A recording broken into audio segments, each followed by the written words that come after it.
All right, we might go ahead and get started. I can see people still filtering in, so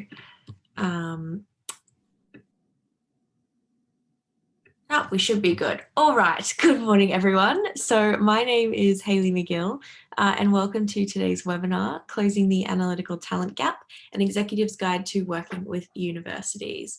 So this webinar is brought to you by the International Institute for Analytics, otherwise known as IIA. So just to give you a little bit of background on IIA, we are the industry's leading source of expertise for companies making the transition to data-driven decision-making and advanced analytics. So we offer 4 unbiased client-oriented services designed to help organizations across the entire analytics lifecycle from ideation through strategy and planning to operationalization. So these services are the Research and Advisory Network, the Analytics Leadership Consortium, Analytics Maturity Assessments, as well as our advisory services. So if you did want to learn a little bit more, you can head over to our website, which is iianalytics.com/services. So before we get started, I will just cover a few housekeeping items. So we will be accepting questions throughout the presentation. So you can submit them in the chat window, and we will have Bill, who you can see up there monitoring this throughout the presentation. Also, we are recording this, so if you do have to step away at any point, that's okay. You will have the recorded version in your inbox tomorrow. So with that said, I would like to welcome our speakers, Jennifer Priestley and Bill Franks, who you can see up there in the corner. So Dr. Jennifer Priestley is a professor of statistics and data science. So since 2004, she has served as the Associate Dean of the Graduate College and as the Executive Director of the Analytics and Data Science Institute at Kennesaw State University. So Dr. Priestley received a PhD from Georgia State University, an MBA from the Pennsylvania State University, and a BS from Georgia Institute of Technology. And then we also have Bill Franks. So Bill is our Chief Analytics Officer here at the International Institute for Analytics, and also the Director of the Center for Statistics and Analytical Research at Kennesaw State University. So Bill is also the author of Taming the Big Data Tidal Wave, The Analytics Revolution, and 97 Things About Ethics Everyone in Data Science Should Know. So his work has spanned clients in a variety of industries for companies ranging in size from Fortune 100 companies to small nonprofit organizations. So I am going to hand you over to Bill now. And Bill, you are on mute. I sure am. Now I'm not. So yeah, welcome everybody. I see a lot of familiar names out there. I'm excited for today. Those of you who have been around the IA family for a while will remember Jennifer Priestley. She gave a very popular talk when we held our symposium in Atlanta. I guess that must be closing in on 3 years ago now. Yeah. I've watched her grow the program here at Kennesaw State. She's the one who convinced me to come here and work with them. But more importantly is in my past lives, I was on the corporate side of trying to work with universities and found many benefits and also some challenges with that. And over the years, I got a lot of good advice from Jennifer. When she and her co-author, Bob McGrath, who, by the way, had a family emergency today, so he's unable to join. We'll just have Jennifer today. But when they said they were going to write this book, I thought it was an awesome idea.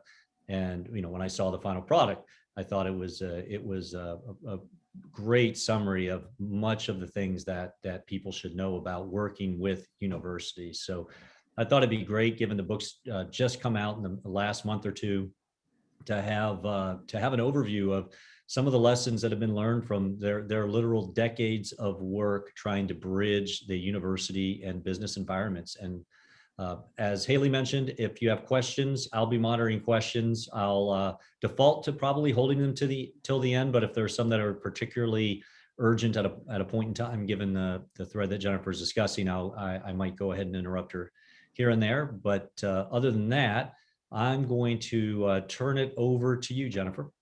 Oh, great. Thanks so much, Bill. And thank you to IIA for having us.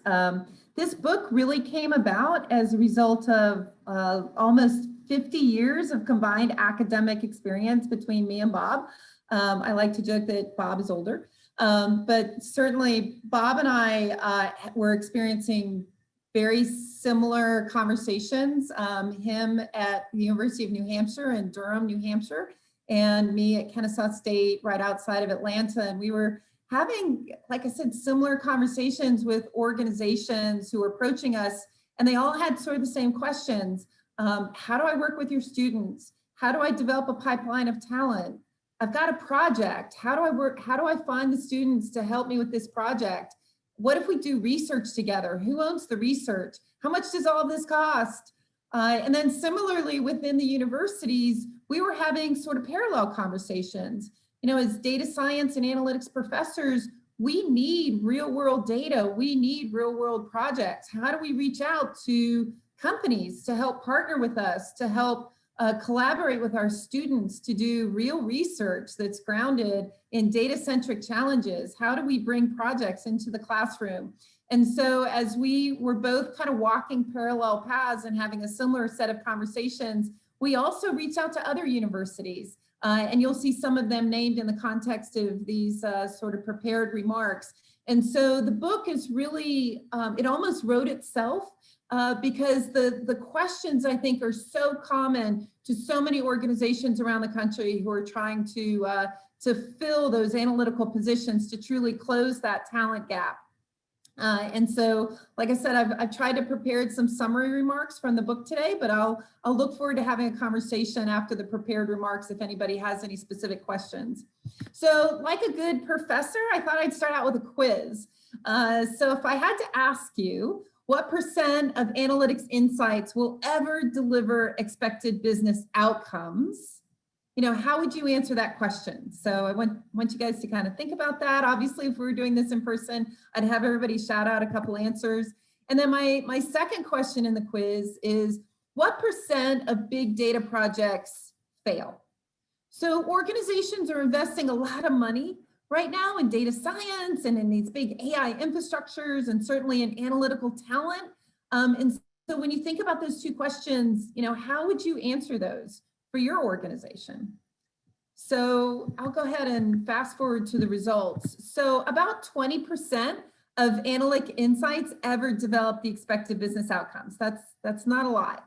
And about 85% of big data projects eventually fail. Certainly don't meet the expected return on the investment. You can see the citation there at the bottom on the slide, but you know, it almost doesn't matter what source you look to, the results are about the same. People just aren't seeing return on their investments and their analytical talent and in these big infrastructure projects. So why is that?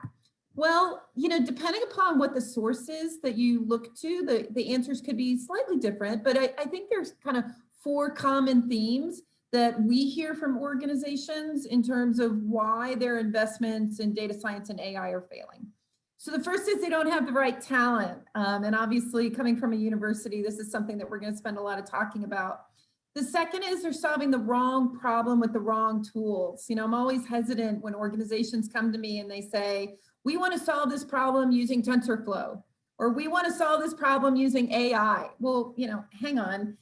You know, let's better understand exactly what the context of the problem is, you know, what the question is that you're really trying to answer. You know, you guys have all heard the term or the saying, if the only tool you have is a hammer, then every problem looks like a nail. And I'm afraid that a lot of that is happening right now in this AI space. The third point is not having the right data. So we see this frequently with some of the organizations that we work with, is they'll come to us and they have a good problem and they have a very important kind of non-trivial question, and they're being very open and receptive to the right way to solve the problem, but ultimately they don't have the right data to solve that problem. And then the fourth point there is not considering the wider societal impacts. You know, this bigger question that the medical profession has always had to address with respect to sort of that Hippocratic oath, do no harm. You know, we're now starting to question some of those issues in data science and in artificial intelligence, just because we have the data, just because we can, ultimately, should we? And so when we talk about why data science and AI investments fail, you know, these are probably the 4 biggest themes that we hear about, certainly within the context of the conversations we're having with organizations.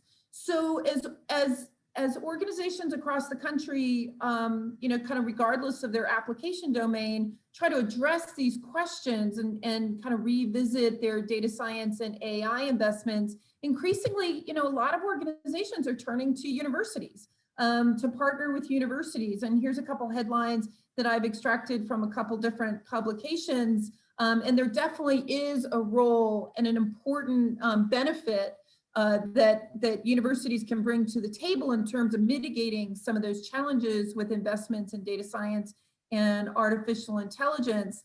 But you know, a lot of companies just don't even know where to start, right? They just don't even know who they would call at a university to get started with a data science collaboration. And this is not a trivial question. You know, if you wanted to talk to the chemistry department, you would know where to go in a university.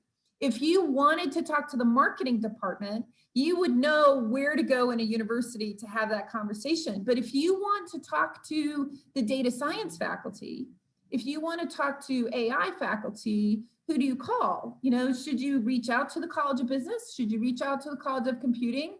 You know, is there even a school of data science? Is that even a thing? And the answer to that question is actually not straightforward. And so before I kind of address where universities house data science and how organizations should think about reaching out to data science faculty, let me just pause and just talk a little bit about the evolution of data and the evolution of data science as an academic discipline. So, you know, historically meaning, you know, more than 25 years ago, when we even talked about data, we would typically talk about data in terms of rows and columns, right? Like Excel spreadsheets. And we're talking about data that's small, structured, and static. And when data is small, structured, and static, then there are very specific things you can and cannot do with that data, right? So we talk about descriptive statistics and predictive modeling and classification. And when we talk about these types of skills, you know, this is very clear, you know, kind of basic business analytics type stuff that would easily be taught in a business school, certainly would be taught in a statistics department. And the skills that it takes, the concepts that are taught in the classroom to ensure that students can execute descriptive statistics, predictive analytics against data that's small, structured, and static has been happening for a long time within universities.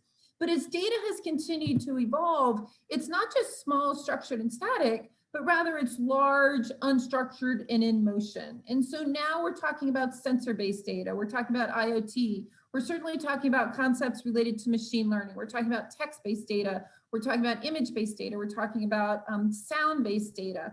And the skills and the concepts that we have to teach in the classroom to address data that's large, unstructured, and in motion looks very different than a typical classroom environment where we're talking about data that's small, structured, and static.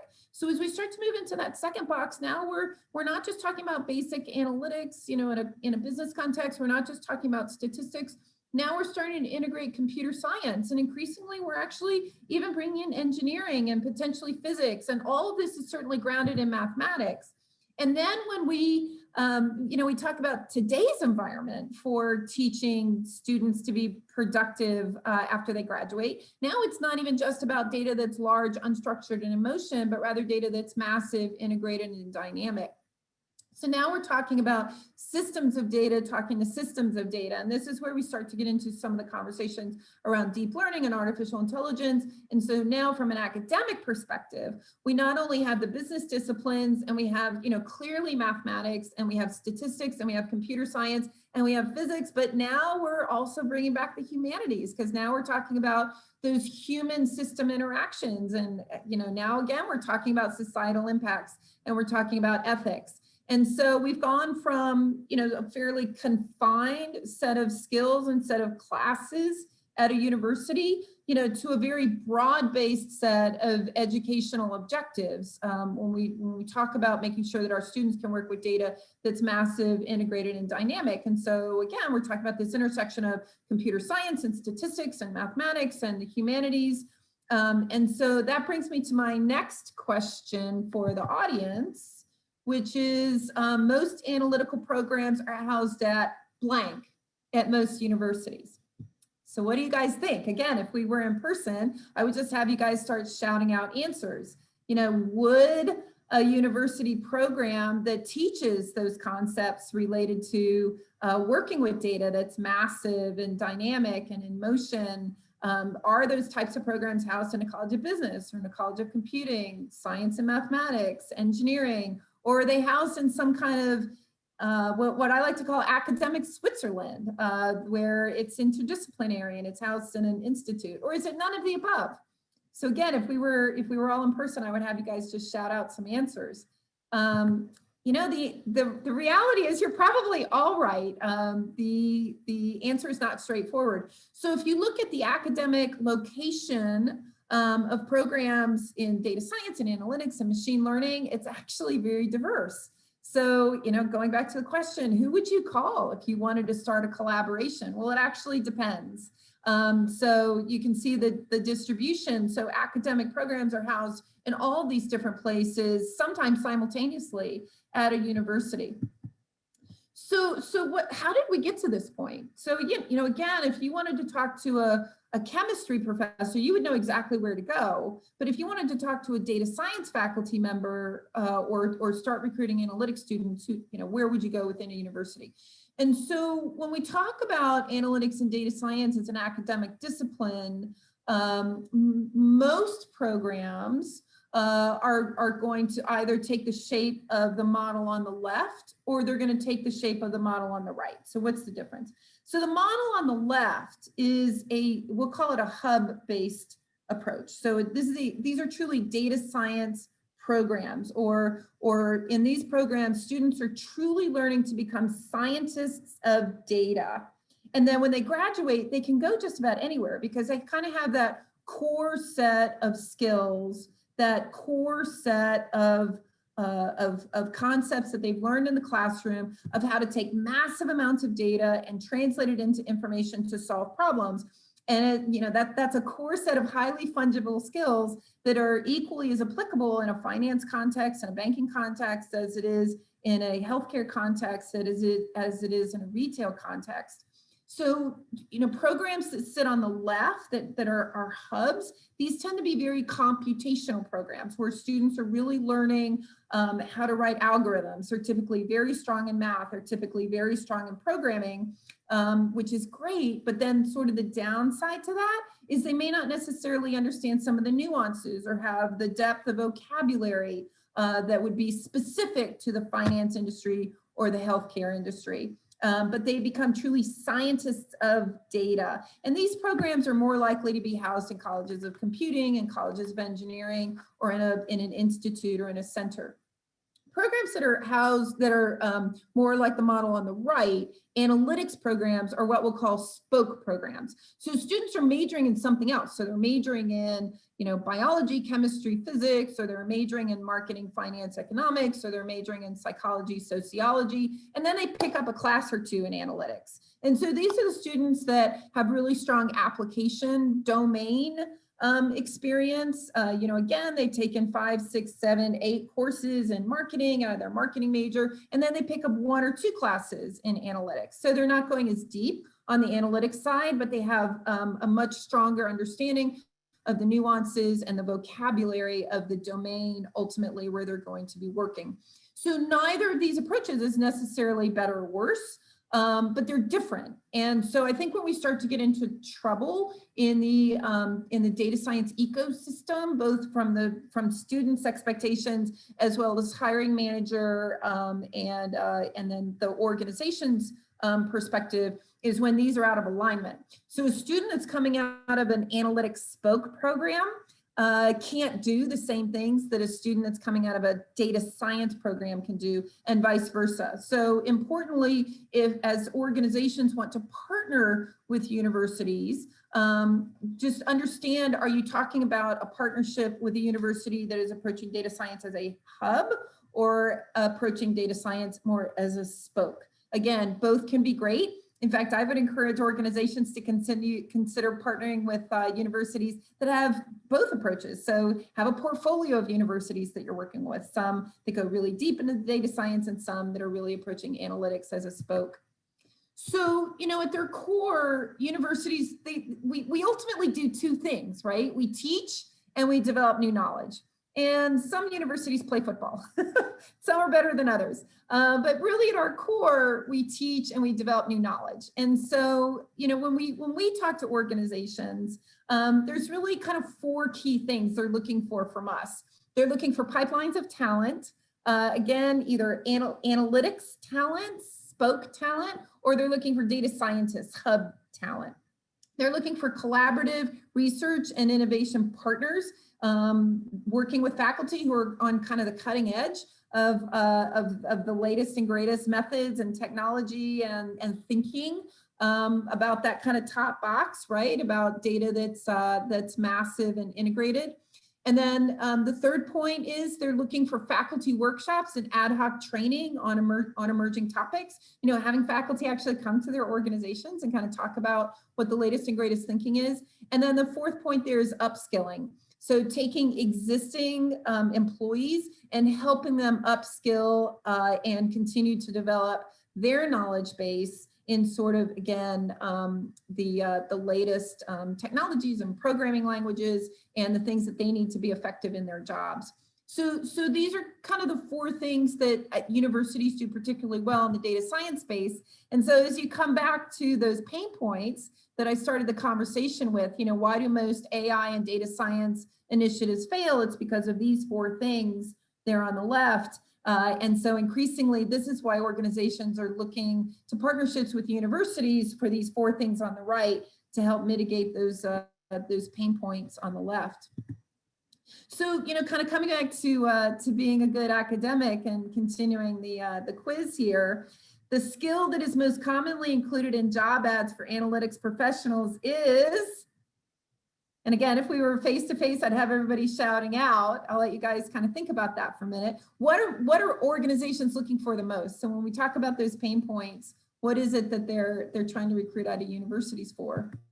Well, here's kind of a big graph that's got sort of, the percentage of job ads that mention these skills on the left. And we could kind of talk about all those things. But at the end of the day, it's that one there in the middle, right? So we can talk about all of the technical skills that students need to have, the Python and the SQL and the SAS and the R and the machine learning and random forest and decision trees and all those things. But at the end of the day, students ultimately have to know how to communicate, right? They have to be able to take what they've done and be able to communicate it in a way that a non-technical audience can understand. And so communication and interpersonal skills is something that we hear day in and day out that employers and organizations need to really realize their return on investment in these big AI and data science infrastructures.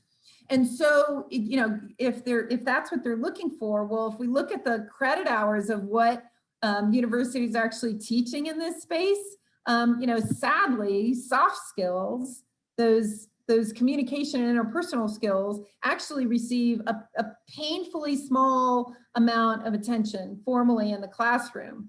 And so, well, why is that? Well, actually, I can tell you, because I've been doing this now for going on 2 decades, is that it's really hard to teach students how to communicate. It's easy to teach students how to program. It's easy to teach students logistic regression. We've got that. We can check those boxes.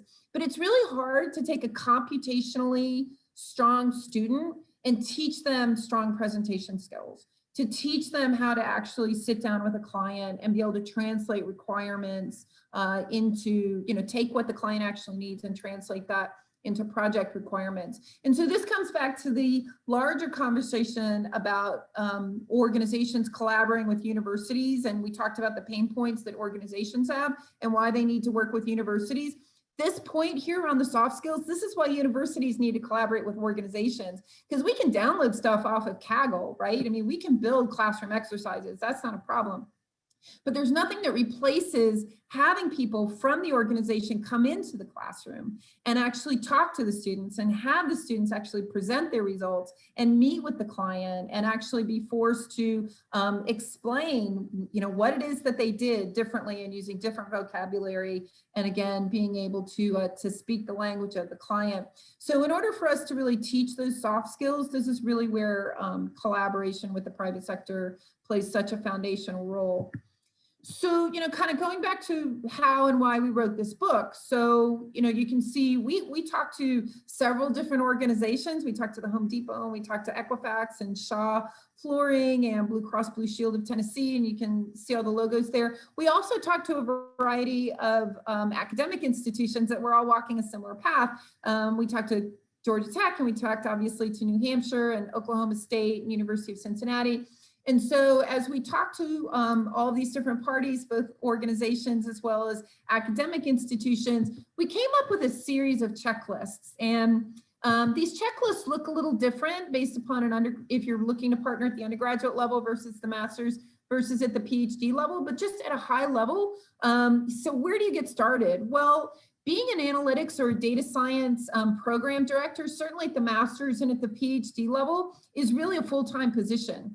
And so as an organization, if you're looking to partner with a university at the master's or at the PhD level, you should start with the program director because almost all universities have one. The second is that if you're looking to collaborate with master's level programs, which typically that's where organizations like to start, projects should be in what I like to call the Goldilocks zone. So if you want to work with a university to start with an analytical project, it should be not so challenging that the students can't do it over 15 weeks reasonably, but it also can't be so simple that it's just the equivalent of another homework exercise. And so again, that program director can help you figure that out. The third point that we constantly tell our organizations that we work with is that graduate students are not consultants.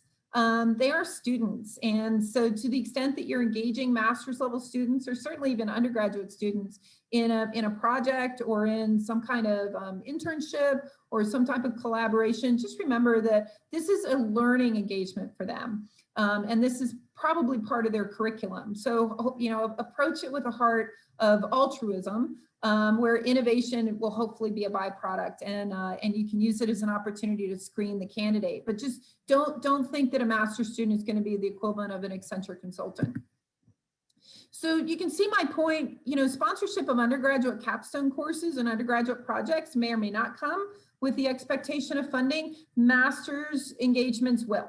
And so, we talked to Georgia Tech and we talked to Oklahoma State and different universities.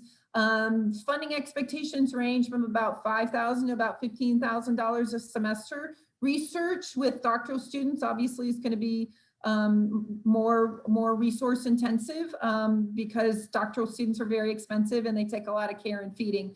But to the extent that you're working with master's students, it's more in that $5,000 to $15,000 range. And then talking about doctoral students for a minute, that's not always the go-to for organizations, but certainly as we get deeper into sort of these data science conversations and the evolution of data, increasingly organizations are looking for collaboration with universities, specifically with doctoral students in terms of innovative research and working on complex, non-trivial data-centric challenges together. And research in this space is increasingly becoming a standard for doctoral programs across the country. But there needs to be an upfront conversation around publication because doctoral students are going to need to have publication in order for it to be worth their time. And you can see those conversations are not easy, but they can almost always be addressed and create a mutual beneficial outcome for both parties.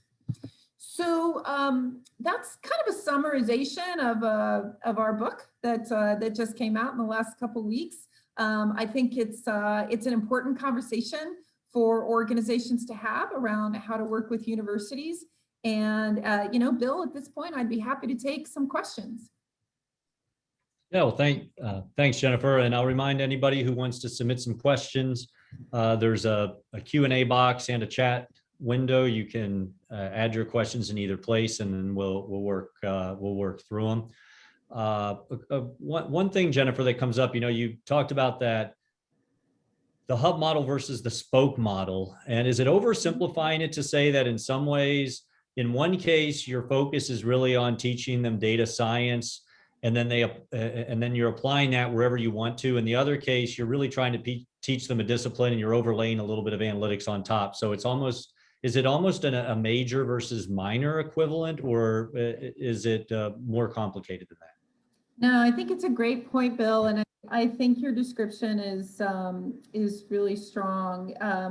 Yeah, in the undergraduate world, we would talk about this as a minor versus a major. So the hub model is really going to be for students that are majoring in data science. That is their focus of their degree, and they may or may not have any idea if they want to go into, again, healthcare or business or engineering or manufacturing, but they're studying the science of data. They're really going deep in how to develop algorithms and how to translate data into information.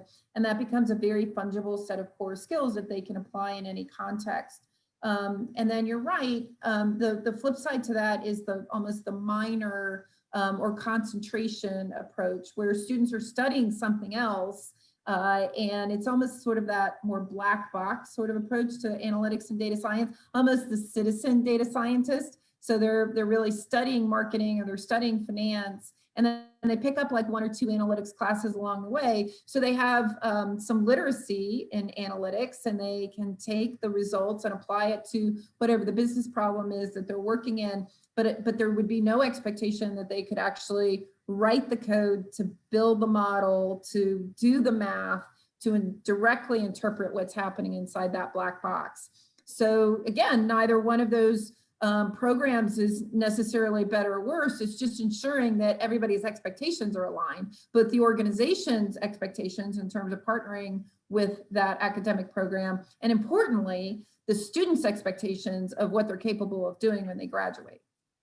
Yeah, you made a really good point. I think it's about understanding what you're getting into, because I think everyone would like to think it's really simple. Hey, the university down the road has an analytics program or a data science program, so if I go partner with them, I'll get what I need. And I think the key point that you made, it's not that any of these programs are better or worse, but they are very, very different. And I think we can all look, even within the business community, the same chart you had about where does it sit, which college, or is it in a institute, which is effectively a COE. We have that same battle in business. Analytics is all over the place.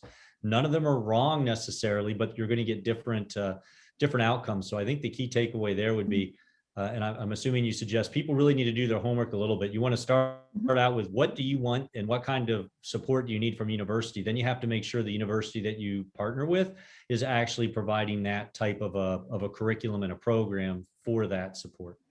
Absolutely. And, universities are very different, right? So just within the Atlanta educational ecosystem, we have probably half a dozen or more really strong universities that have very different approaches to analytics and data science. And I encourage organizations to partner with multiple universities, because chances are, certainly if you're a big company, no one university is going to be able to meet all of your analytical needs. That's a great point too. I think sometimes people think they're going to partner with a university, right? And they're done. And I guess, how many times do you partner with a consulting company, right? Very, very rarely. You might have some that you focus on for certain things or certain expertise, but in the end, almost every large organization has a variety of consulting firms they work with that each serve a specific purpose. And I think there's probably a pretty strong analogy there with universities. You don't have to pick one. In fact, would you recommend specifically not picking one? Do you want to pick multiple universities and plan that from the start? Yeah, I think, I would encourage organizations that are starting this process from the very beginning, who historically haven't had a relationship with a university, to start with one, but be very clear on, again, what your expectations are and what the university is able to deliver, and then figure out, after maybe walking one project or sponsoring one class, understand what that university's strengths and weaknesses are. Again, no university can be all things to all organizations. So start with one, with the recognition that there's still going to be some gaps in terms of what that university can do for you, and then use that to inform how you reach out to the next university. Just don't wear University A's logo gear to University B for a meeting, right? Yes, we've seen a little bit of that too, where we've had some of our wonderful corporate collaborators walk in with masks or t-shirts from some of our sister institutions here in the state of Georgia. So there's a couple of questions interrelated to one key thread, and you kind of touched on it at the end. And I know this is one that well causes legal departments fits, but then causes us all fits trying to get through the legal departments, which is this IP, right? You've talked about partnering, doing research, and then it always comes up. How does the IP work? How does the the management of that, and what are some of the options that you've seen that are available for working with universities? And my guess is that depending on the university, those policies might vary as well. Yeah, it's a great question, Bill. So there's a couple threads to this question. So I'll just start by saying universities have different types of focus, right? So like Kennesaw State is a research university. So we have a very strong research agenda, and research universities have doctorate programs. Some universities don't have a research orientation. So there are very, very, very good universities across the United States that have a very strong undergraduate mission, or they have an undergraduate and a master's level mission. And so they don't have research as part of their agenda. And those universities could be amazing places to recruit analytical talent at the entry level.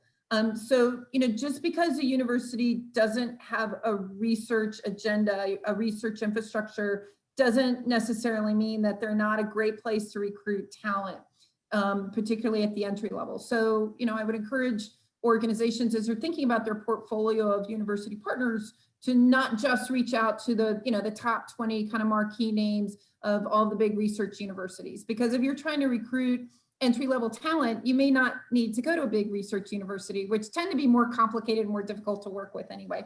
But within the context of research universities, your point and your question is a good one around intellectual property. And that's going to look very different as you move from university to university. And I think it would be safe to say that the bigger the research infrastructure is at the university, the more dollars that institution has coming in, probably the stricter the intellectual property rights are going to be in terms of working with organizations. So if you're bringing in, billions of dollars a year already in research, you're probably going to be in a much stronger position to require that all intellectual property is going to be the ownership of the university, versus universities that might bring in hundreds of millions of dollars or tens of millions of dollars might be willing to have more conversation around sharing intellectual property rights. But that's going to vary from university to university. What I will say is, if you are going to be partnering with a research university, by definition, you're going to be partnering most likely with research faculty and with doctoral students.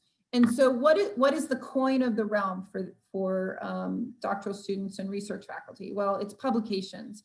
And yes, funding is important, and that's going to be an important part of the conversation. But you do need to go into those conversations understanding that those doctoral students and those faculty will want and need to be able to publish something against their work. Otherwise, it doesn't make sense for them to get involved. So doctoral students typically only have 4 to 5 years within the context of their PhD program. And so the clock has started, and they have to generate X number of publications in advance of graduation. And so while your company may have a really interesting research question that both you and the student and the faculty find very important and intriguing, and everybody wants to collaborate on it, you have to be willing to give some ability to publish those results to the student and to the faculty. Otherwise, there's really very little incentive for them to work with you. And so when we talk about publishing, it doesn't mean that the students or the faculty want to disclose any of your confidential information. They don't. They just want to be able to publish against their intellectual property. And then as those students, develop kind of novel approaches, new techniques, new approaches, to solve data-centric problems, they're going to want to be able to publish against that intellectual property after they graduate and as they potentially move into tenure track positions at their next university. So, I'm not going to lie, it's not a trivial set of conversations, but it's one that can be navigated. And it's one that the top research universities across the country are certainly doing and engaging in meaningful research with some of the biggest Fortune 500 companies in the country. So it's a conversation that can be had, and it's certainly one that everybody can develop mutually beneficial terms for, but it's one that's going to take a non-trivial amount of intellectual effort in order to negotiate.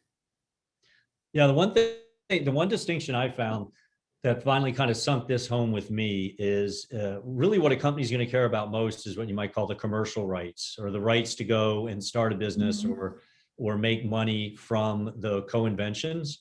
And I think that to your point about the research, universities, again, some of the very biggest, most well-known might not be as willing to negotiate this. They might want to own co-ownership of the commercialization rights, but a lot of universities, they're really after that research for their faculty and students. And they may, want the right to publish the research, but are perfectly, and might want co-ownership of a patent, meaning the names are on the patent, so there's co-credit, but maybe all of the commercial rights reside with the company for whom that was developed. So that's an example of where you can have a contract with the university that even the lawyers will say, okay, in the end of the day, if these students are going to do some obscure academic publications to help them get their degree and get their tenure that advances the science, we're okay with that, as long as they can't go and start a company and make a bunch of money off of what they've done. And have you seen that? Right. Yeah, absolutely. So the company maintains the monetizable rights to the intellectual property, but the faculty and the students retain some degree of intellectual co-ownership, such that they can continue to publish in perpetuity against whatever that concept is. We've definitely seen that model. Yeah, so let's tie this in. When you as we talk about over time, a great question came in about, you've actually been lucky enough now with your years at this to see some relationships that were sustained over multiple years with large organizations. What are some of the things that you've seen in terms of those companies and how they approached it and what was done with the university, as opposed to those that maybe were more short-lived for one reason or another? Yeah, it's a great question. So I think, it'll be interesting to see how everything changes after COVID, right? But certainly within our local ecosystem, we have always placed very heavy emphasis on integrating with the local business community. So, we're right outside of downtown Atlanta, and we have a lot of Fortune 500s, and we've got a lot of, smaller startup companies as well. And what I've always found to be incredibly important from an experiential learning perspective for the students is to have senior managers, senior executives from those organizations actually come into the classroom and talk about, what their people do, and talk about kind of what a day in the life looks like for them and for their employees. And also, so that gives the students an opportunity to kind of ask questions about what it takes to be a successful data scientist or analyst, but then also have those executives come back and grade student presentations and see what the students actually developed in terms of their models.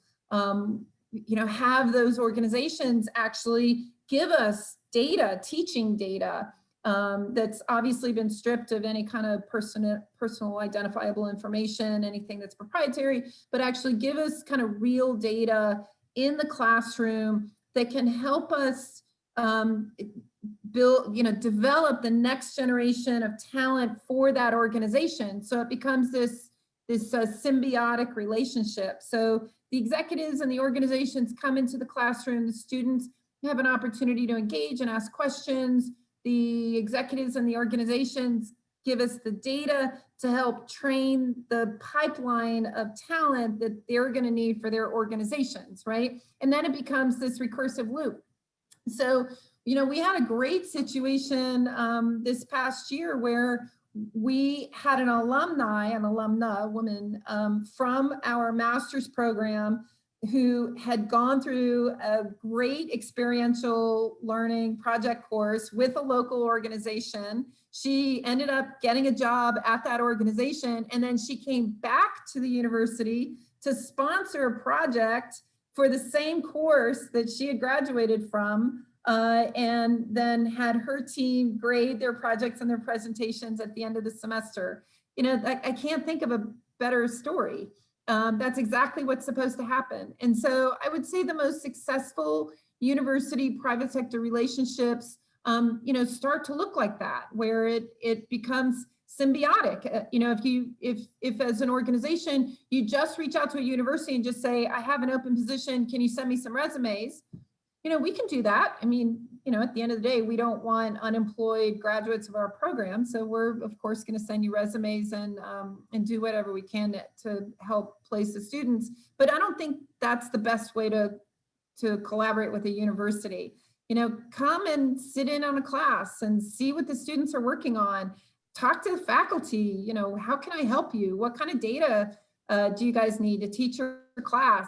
You know, and again, that's going to look different at the undergraduate level, master's level, and PhD level. But I think these kind of longer term symbiotic relationships that are mutually beneficial, that's how everybody gets the most benefit. Not only does the company get sort of that long-term established known pipeline of talent and known access to intellectual thought leadership, but also, you know, the students have a stronger experiential learning as part of their education, whether they ultimately go to work for that company or not. That becomes such an important part of their education that they can then take into their next job. Anyway, that was a very long-winded answer, but I think it needs to be approached as, you know, an investment of time and intellectual energy beyond just send us resumes. I think that's a really good point, because when you think about it, send us resumes. It's really hard to add for the university to add any value there other than simply providing resumes. If you don't have any idea what kind of talent they're looking for, what the position is going to be. I mean, I think back in my consulting days, you know, different people on my teams would have different personalities, and there'd be people that you would just know a certain type of company, they're going to go in and be a rock star and kill it. Another type of company, they're not going to like this person at all. And it wasn't that the person was bad. It's just, you know, there's certain personality traits or ways of doing things. And it's very similar. If you get to know the university, you know what kind of students they have, they get to know you. When you say, can you send us some resumes? You're going to get some many fewer resumes that are much more targeted at you, because there's that knowledge versus literally, here's our resume book, basically, which again, I think that's a low value approach. Yeah, absolutely. So one thing comes up, I think this comes into getting to know the program as well. We talked about already, you've mentioned the different programs have different focuses. Someone raised the question about if you're looking to hire, and obviously different companies have different levels of appetite for sponsoring visas and so forth versus people who already are a citizen or a green card, and just asking about how do you handle that with, you know, when connecting with the university. And I guess, you know, my initial thought, and I'll throw it to you then, is, you know, some universities tend to have a lot of people with already having work experience entering their graduate programs who have already probably may have earned a green card or citizenship, even if they weren't native born. Others are focused a lot on people just out of college who might still be on a student visa. Understanding the student population before you partner could be important, because it's readily available information, right? Absolutely. You know, there's no better way to assess that than actually coming to the classroom. Right. So, you know, we have 2 classes that we teach, one at the undergraduate level and one at the graduate level, basically in risk scoring. And we, you know, prior to COVID, we used to have organizations in the financial services sector come and sit in the back of that classroom, you know, frequently. Not only because, you know, I think the executives and some of the senior leaders, you know, they want to take the class, which is fine, but also because it gives them a chance to see the students in action.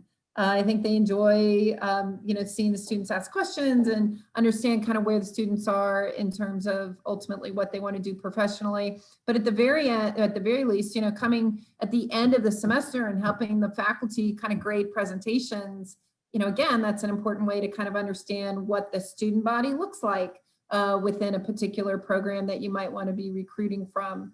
And that goes back to that slide that I showed around the distribution of credit hours and the importance of soft skills, and how important it is for faculty to be able to work with senior leaders and managers in the corporate sector and the private sector to help us teach those soft skills through the idea of students working with professionals and being able to communicate to a non-technical audience. So, I mean, that's kind of a long, circuitous answer to a very short question, Bill. You asked about green cards and sponsorship. The best way to understand what the student body looks like is to come in the classroom.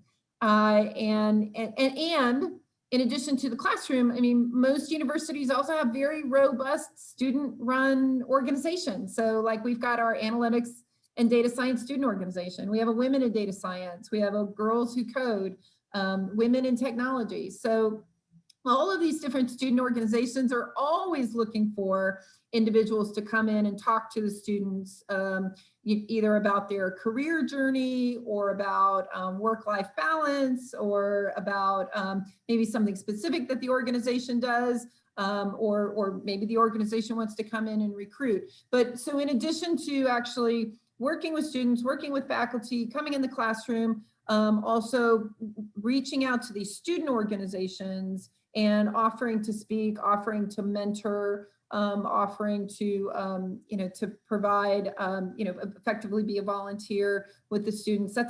There's no better way to get to know the student body than to actually engage.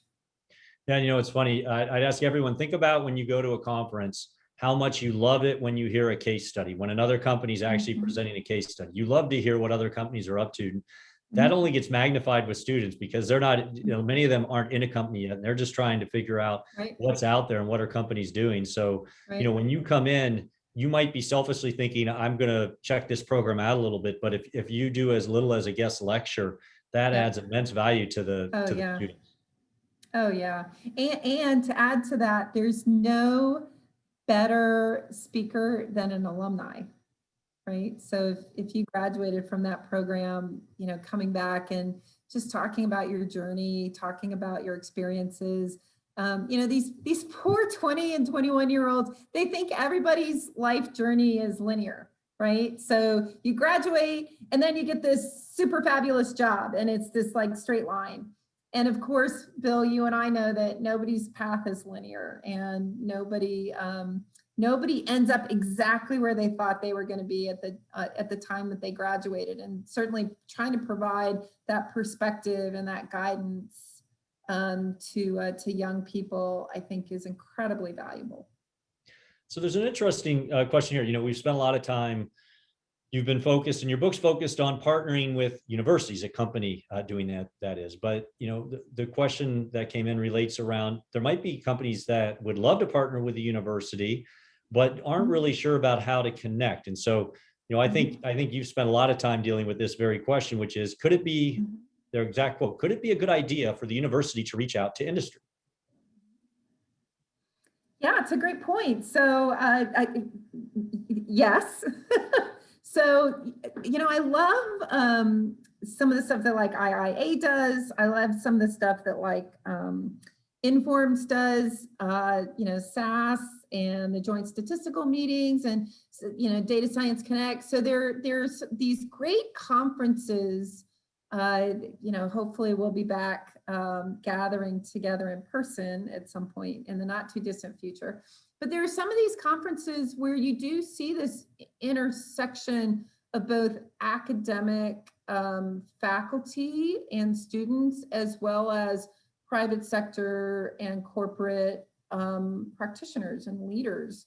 And those conferences are great. We get a lot out of those, and we definitely reach out to private sector companies. I'm constantly kind of pitching our wares at different conferences. So yes, I agree with the person that asked the question: should universities be reaching out to companies? Unequivocally yes. And I find that conferences, local, regional, even national, are great ways for faculty to do that. Because at these conferences, we tend to be kind of like-minded people who are all kind of trying to solve the same general questions and certainly have the same general interests. So there's already some point of commonality, whether it's at the joint statistical meetings or at a SAS conference or at an Informs conference. I find those great ways to have these natural points of intersection between the academic community and the private sector community. I would also encourage, the private sector organizations, corporations to basically host like conferences.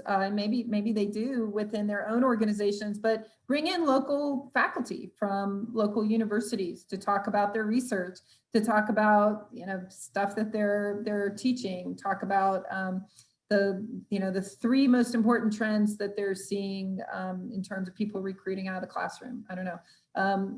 Most faculty love to talk, and so anytime there's an opportunity to integrate, I think most faculty will take the opportunity. And I'll throw out too, if you're unsure, just like any of your companies, someone calls a general helpline saying, "I'd like to buy something. Can you help me find the right person?" There's going to be mechanisms to do that. So if you reach out to your local university, if you can just even find a faculty member on the analytics programmer in that department and say, "Hey, who do I talk to?" They're going to be able to tell you who that is, because most universities, regardless of what program, analytics or otherwise, will have somebody tasked with speaking to you as a company and helping figure out if there's a match. So just a simple reach out, you should be able to get to the right people. No question. Well, I see we're almost at the top of the hour. And Jennifer, I got to say, I apologize to the audience. There's a lot of questions that have come in that I was not able to get to. And you left more time than usual for questions. So I think it's great. Thanks to you for answering so many, and thank you to the audience for firing so many in. And I did my best to get a nice cross section of what came in asked. With that, I just say, thanks, Jennifer. The book is a great one to keep on your shelf if you're somebody who's listened. The slides, I know a few questions came in, will be available. This is also being recorded. With that, I'm going to sign off myself and turn it over to Haley to close things out. So it's all you, Haley. Great. Thank you, Bill, Thank you. and thank you so much, Jennifer, and thank you to everyone who joined us today. So in case you did miss it earlier, we will be sharing a recording of this. So you will find that in your inbox tomorrow. And if you did want to learn a little bit more about IIA services and how we help clients develop their analytics capabilities, you can visit our website, which is iianalytics.com. So with that said, thank you so much, everyone, and have a great day. Great. Thank you for having me. Bye-bye.